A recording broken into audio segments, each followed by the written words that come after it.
Gary Paulsen's The Winter Room narrates the tale of 11-year-old Eldon and his family, who endure the bitter cold of winter nights gathered in what they affectionately refer to as the winter room. In this cozy setting, they huddle around the stove, sharing stories and memories. Eldon and his younger brother, Wayne, eagerly listen as their Uncle David weaves captivating tales of superheroes. The story's catalyst occurs when Uncle David recounts the fable of the woodcutter during one fateful night, setting off a chain of events that will change their lives.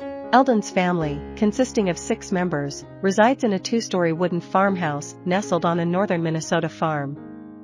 The farm itself abuts a vast forest stretching all the way up to Hudson Bay. Inside the farmhouse, 2 rooms occupy the eaves, one housing Eldon and Wayne, and the other occupied by their Uncle David and Nels, 2 older Norwegian men.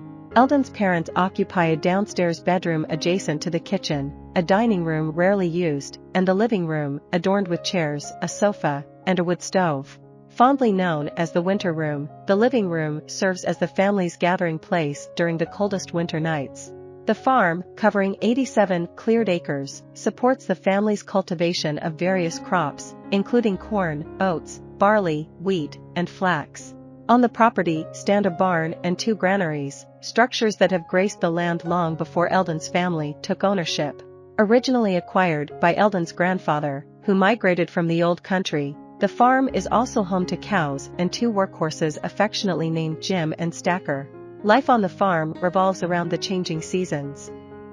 Spring heralds the arrival of new calves, a period Uncle David considers the best time of the year. Eldon and Wayne are tasked with teaching the young calves to drink from buckets during the season of renewal. While spring is traditionally hailed as the best time of the year, Eldon holds a different perspective, eagerly awaiting the arrival of winter. During the cold months, a world of endless snowy activities awaits, as well as precious moments spent with family in the winter room, where Uncle David's stories come to life.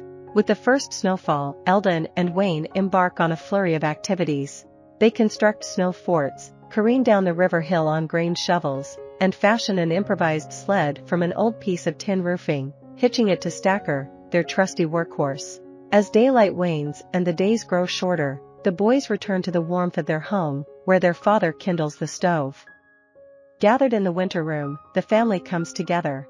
Eldon and Wayne sit close to Uncle David, their eager anticipation palpable as he begins to narrate the story of Alida.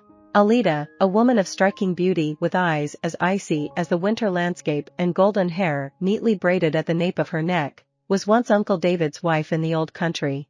They had dreamt of journeying to America together, but tragedy struck when Alida became pregnant, leading to complications that claimed both her and the unborn child.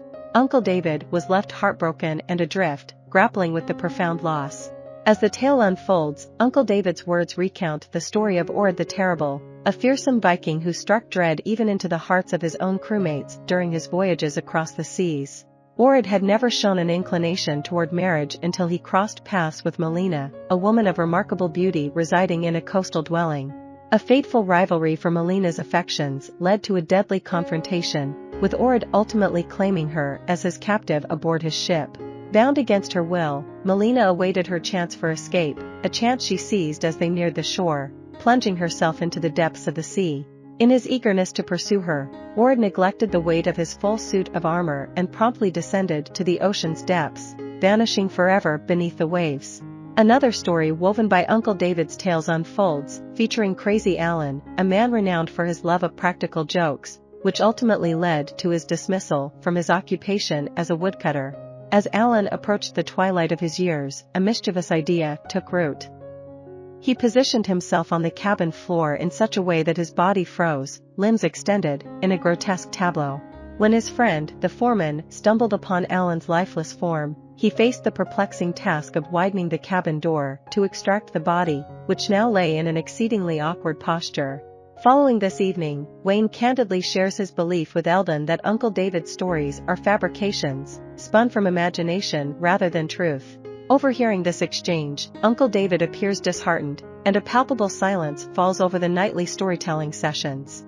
However, a turning point emerges when the boys witness Uncle David's gaze fixed upon a substantial pile of wood, his hands reaching for 2 axes.